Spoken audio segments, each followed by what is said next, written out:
Quando Tobit e Tobias contrataram Azarias, sem saber que se tratava do anjo Rafael, para acompanhar Tobias na viagem até a Média, haviam combinado que na volta da viagem pagariam pelos seus serviços. Isso está no capítulo 5 do livro de Tobias. Agora, no capítulo 12, pai e filho conversam sobre a necessidade de acertar as contas com Azarias. Um ponto que se destaca nessa conversa deles é o reconhecimento do serviço recebido, né, do bem que o outro fez pelo trabalho, mesmo tendo sido contratado para isso. Né, reconhecem o quão valioso foi o serviço recebido. E por isso combinam até dar metade de tudo para Azarias. Mas quando chamam para acertar as contas, Azarias se dá a conhecer e revela que, na verdade, ele é o anjo Rafael que o havia acompanhado Tobias na viagem. Antes de dizer que é o anjo, Azarias dá umas recomendações a Tobit e a Tobias. Diz para eles: publicai as obras de Deus com a honra que merecem e não demoreis em celebrá-lo. Essa necessidade de anunciar a bondade de Deus aparece, além dessa frase, em outras referências nesse capítulo, inclusive lá no final do capítulo 12, quando o anjo Rafael diz que escrevam tudo o que aconteceu, ou seja, que registrem para que outros conheçam, outros fiquem sabendo da bondade de Deus para com eles. Na fala de Rafael, voltam alguns temas muito marcantes no livro de Tobias. A esmola, de novo, Rafael faz uma série de considerações a respeito de quão bom é a prática da esmola e também a necessidade de bendizer a Deus. Depois, aparecem também aqui nesse capítulo algumas novidades.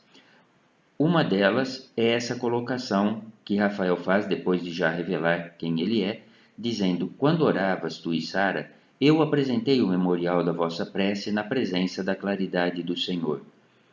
Aqui então manifesta-se a função do anjo como intercessor.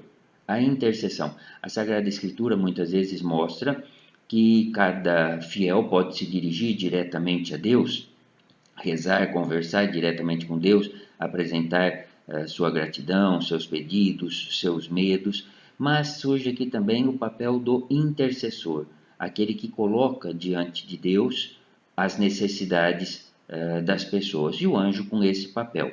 Mais tarde vai se firmar também o conceito do anjo da guarda, né? Cada um tem o seu anjo que apresenta diante de Deus a sua prece. Anjo da guarda não é história para criança, é uma verdade de fé. Então, essa posição do anjo como intercessor aparece aqui nesse capítulo. Mas aparece também outra coisa importante.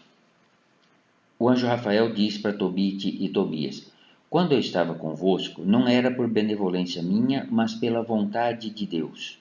Aqui Rafael mostra como Deus conduz as coisas, como Deus acompanha a história, seja a história pessoal, seja a história de um povo, seja a história do mundo. É o que nós chamamos de providência de Deus. Essa providência é revelada aqui no capítulo 12, como que Deus estava acompanhando tudo aquilo que se passou com Tobit e Tobias, mesmo nos momentos em que para eles parecesse que Deus não se importava ou que Deus não tinha nada a ver com aquela história, com aquele momento da sua vida, Deus acompanha.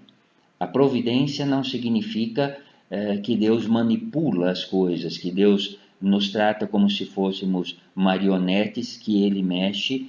Não, Deus respeita a nossa liberdade. Deus criou o ser humano livre, respeita essa liberdade, mas não abandona, não nos deixa jogados à nossa própria sorte. Não, Deus acompanha, Deus orienta, Deus vai também corrigindo as bobagens que fazemos, desde que a gente se abra para a providência de Deus, né? Deixar que Deus haja. Então, um dos pontos que termina sendo muito marcantes no livro de Tobias é a providência de Deus. É nesse sentido dessa sabedoria, dessa bondade, dessa misericórdia de Deus que acompanha tudo, mesmo nos deixando livres, que a última palavra de Jesus no Evangelho de Mateus será: Eis que estou convosco todos os dias até o fim dos tempos.